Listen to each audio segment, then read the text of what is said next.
Então, pessoal, vamos falar agora um pouco dos trabalhadores. Como a gente já comentou, as condições de trabalho na Inglaterra, no período da Revolução Industrial, eram péssimas, né? Muitas fábricas nem janela tinham, para vocês terem ideia, né? Ir ao banheiro ou beber água era muito raro, porque sempre ficava ali um chefe de produção, quase como um capataz colonial, inspecionando o serviço. Então, muitas vezes, esses chefes só permitiam ir no banheiro ou tomar água uma vez, só durante toda a jornada, né? Fora o calor intenso, trabalhando com máquinas ali, né, com a queima do carvão, movida a vapor, também ocorria diversas queimaduras aí, muitas pessoas desmaiavam ou mesmo acabavam tendo doenças pulmonares devido à inalação do carvão queimado, né, dessa fumaça. Bom, o salário ele era tão baixo, mas tão baixo que muitas vezes a família inteira teria que trabalhar e ainda assim não era o suficiente, né, para eles se alimentarem. Então era muito comum dentro da Inglaterra eles comerem batatas, porque batata, além de barato, era muito fácil de plantar, né? Então, muitas vezes a refeição dentro da Inglaterra pré-Revolução Industrial, dentro da Revolução Industrial, nas cidades de Manchester, Yorkshire, que eram centros industriais maiores, era batata, né? Comer batata de manhã, né? Quando tinha um momento de almoço, almoçava batata e à noite também. Lembrando que eles trabalhavam 14 horas por dia, né? No mínimo 14 horas. Algumas jornadas chegavam a 16. Essa condição de trabalho, que é tão deplorável, acabou gerando externalidades negativas. O que seria isso, então? Seriam consequências sociais que gerariam problemas sociais, né? E esses problemas sociais são decorrentes desse modo de produção industrial. E vão se persistir, então, no modelo capitalista. A Revolução Industrial vem afirmar o capitalismo como modelo econômico, né, e são problemas recorrentes do capitalismo. Como esses caras trabalhavam muito, muitas vezes a única forma de diversão desses caras era ir para o bar. Então, o alcoolismo cresceu de uma forma colossal dentro da Inglaterra, porque a condição de vida era tão ruim, era tão terrível, que às vezes o salário do cara inteiro, né, o soldo dele inteiro, ele ia e gastava em bebida para amenizar um pouco essa situação. As mulheres, quando não conseguiam empregos, né, nas fábricas, muitas delas acabavam se prostituindo para sobreviver. E essa prostituição não era por dinheiro, muitas vezes era uma prostituição por comida mesmo. Então se prostituía para ter algum tipo de alimento. E um outro movimento que acabou gerando dentro da Inglaterra, devido a essa Revolução Industrial, foi o ludismo. Como eu disse agora há pouco, o trabalhador ele não tinha consciência do seu trabalho, né? Ele não tinha consciência do produto final do seu trabalho. E devido ao caráter puritano mesmo desse trabalhador, ele não via o seu empregador, o empresário, o industrial, como alguém que fizesse mal para ele. Pelo contrário, ele via esse empresário como um salvador, né, como aquele que alimenta. Isso era muito discurso dos empresários ingleses. Eu sou a mão que te alimenta, né? A indústria é a mão que te alimenta. Não brigue comigo. Muitos trabalhadores, então, não percebiam que o problema estava no modelo de produção e nos baixos soldos. Eles acabaram atribuindo, então, o problema às máquinas, porque com o advento das máquinas, aumentou o índice de desemprego. E aí que em 1769, Lute, um trabalhador de uma fábrica em Yorkshire, ele acaba iniciando um movimento de quebrar as máquinas. Nós chamamos de ludismo, né? Então os trabalhadores quebram as máquinas com a esperança de que com as máquinas quebradas, outros sejam contratados e seus salários aumentem, né? É uma ingenuidade que hoje pode parecer uma coisa uma besteira, mas a gente tem que entender que é o contexto da Inglaterra no século 17 e 18, de uma população aí de camponeses semi-analfabeta, né, que não tem o contato, então, com esse dinheiro, com esse capital. Então, até então, camponeses, filhos de camponeses, descendentes de camponeses, levavam sua vida no campo.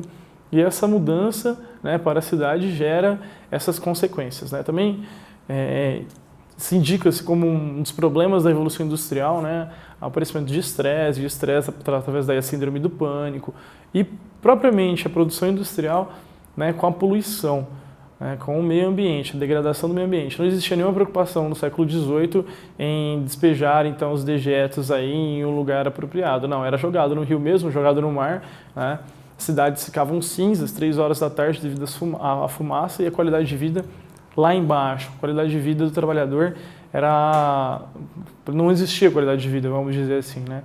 Era mínima e esse modo de produção reduzia ainda mais a expectativa de vida dentro da Europa, que já era baixa. Apesar dos avanços sociais e dos avanços médicos, esses avanços médicos eles estavam disponíveis para a burguesia que tinha dinheiro para pagar. Para o camponês ele não estava disponível, para o operário não estava disponível, porque ele não tinha dinheiro. Certo? Bom, pessoal, essa situação ela foi se alongando cada vez mais, né? Ela foi gerando um transtorno muito grande dentro dos operários, até que eles começam a entender que se eles não se unirem em torno do ideal, que é a melhor qualidade de trabalho, o trabalho não vai se desenvolver, né? Então é uma ideia do ludismo. Só que agora, em vez de eu estar quebrando as máquinas, né, em vez de eu pôr fogo nas máquinas, entender que o que eu devo parar é a fábrica, né? Então nós chamamos esse primeiro momento de trade unions. Não chamamos de sindicatos ainda. Por que nós não chamamos de sindicatos? É um pré-sindicalismo, porque não existe uma ideologia política clara dentro da trade union. Então as trade unions nem sempre elas eram constantes, né? Então, determinado grupo de trabalhadores formavam a trade union, né, uns tecelões, por exemplo, e assim que eles conseguiam suas melhorias, eles encerravam a trade union. Não tinha uma base política e ideológica, né, ou de uma melhora constante dentro do trabalho. Mas ainda assim, era uma grande ação. Essas trade unions, elas passaram a fazer reivindicações dentro das fábricas. Então, muitas vezes, como que era escolhido o corpo de trabalho, né, como que era escolhido um contingente de trabalhadores numa fábrica. 5 horas da manhã, as pessoas iam na porta da fábrica, né? E aí esse chefe da produção escolhia a pessoa. Não existia nenhum tipo de vínculo, nenhum tipo de contrato, nenhum tipo de assinatura. Ele chamava e esse trabalho era por dia. Os trabalhadores, então, acostumados com isso, tiveram uma ideia básica, né? Passaram, então, a não permitirem a entrada de novos funcionários dentro dessas fábricas e eles não trabalhariam. É o embrião do que nós chamamos de greve, né? Então eles perceberam que, bom, a máquina ela não vai produzir sozinha, é necessário o trabalhador.